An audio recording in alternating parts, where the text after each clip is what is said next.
This is a demonstration of a Pack 1 overheat in flight.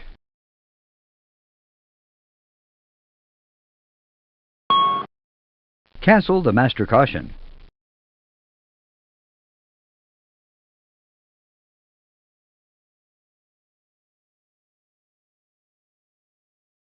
Let's look at the fault indications. A fault message and associated checklist on the engine warning display. The ECAM bleed page has been automatically called to show amber indications. A fault light has illuminated on the air conditioning control panel. On the EWD, read the title of the failure. Before you begin, notice that the pack flow control valve has closed. This occurred automatically when the overheat was detected to protect the pack from damage. The valve color indication is amber because the valve position disagrees with the switch position. The compressor outlet temperature is also amber because the temperature limit has been exceeded. Notice also that since the pack valve has closed, the supply line from the pack to the mixer unit has turned amber. This happens because there is no airflow from the pack to the mixing unit. Read and perform the ECAM actions. The first step on ECAM directs you to turn off Pack 1. This is to match pack switch and pack valve position and prepare to reset the pack. Note that the fault light on the pack push-button switch is illuminated to help you locate it and to indicate the overheat condition. Switch off Pack 1.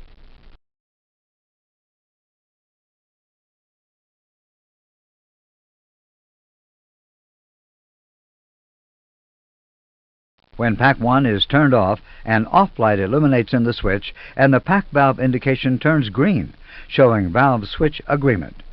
Notice that the fault light is still on. The completed procedural step disappears from the engine warning display. Let's move on to the next step of the procedure, which has two parts.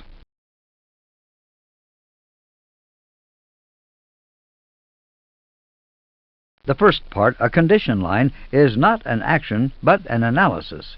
We are to determine if the pack overheat is out.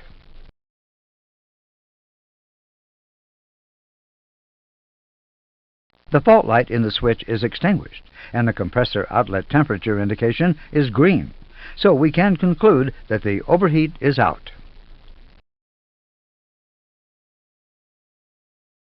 Therefore, accomplish the next ECAM action by turning Pack 1 back on. Switch on Pack 1.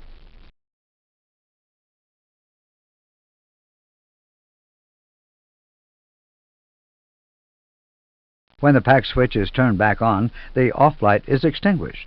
Normal memos replace the failure message on the EWD because the failure condition no longer exists, and the cruise page returns to the system display.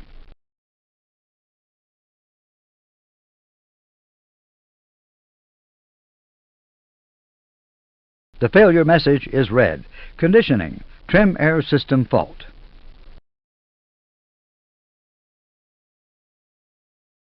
The ECAM procedures are now followed. In the case of a trim air system fault, there is no action required by the crew.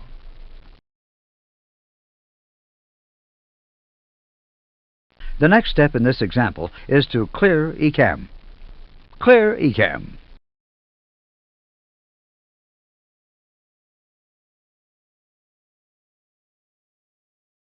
Because this was just a crew awareness and no action was required by the crew, no status page is displayed. The cruise page is now displayed and the clear lights are out. The ECAM procedure for a trim air fault is complete.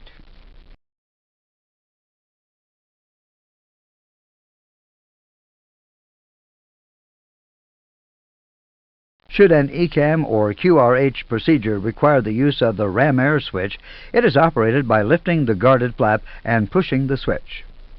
Select the ram air switch.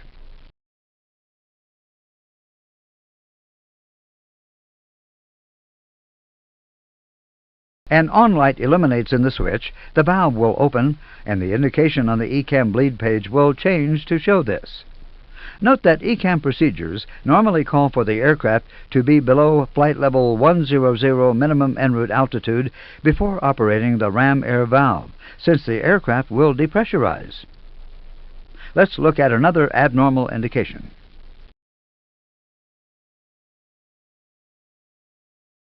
The hot air fault light illuminates amber when a duct overheat is detected. If this occurs, the hot air pressure regulating valve and the trim air valves automatically close.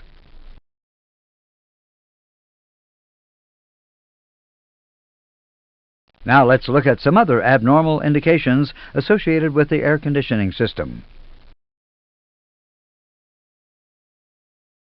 If a fault in a cabin recirculation fan is detected, the cabin fan indication is displayed in amber. The zone control computer with 2 channels normally operates without any indications to the pilots. However, should a fault occur, there are backup modes of operation with associated indications.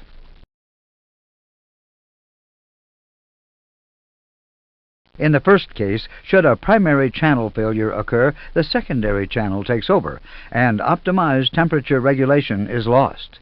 An alternate mode message appears and the hot air and trim air valves close. On the status page, you are advised that the cabin zone is at a fixed temperature.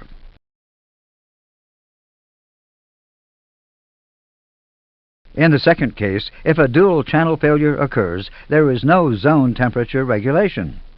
The packs deliver a fixed temperature and the message "Pack Reg" appears on the ECAM condition page. Note also that there are no indications of zone or duct temperature. On the status page, you are advised that the packs are delivering air at a fixed temperature.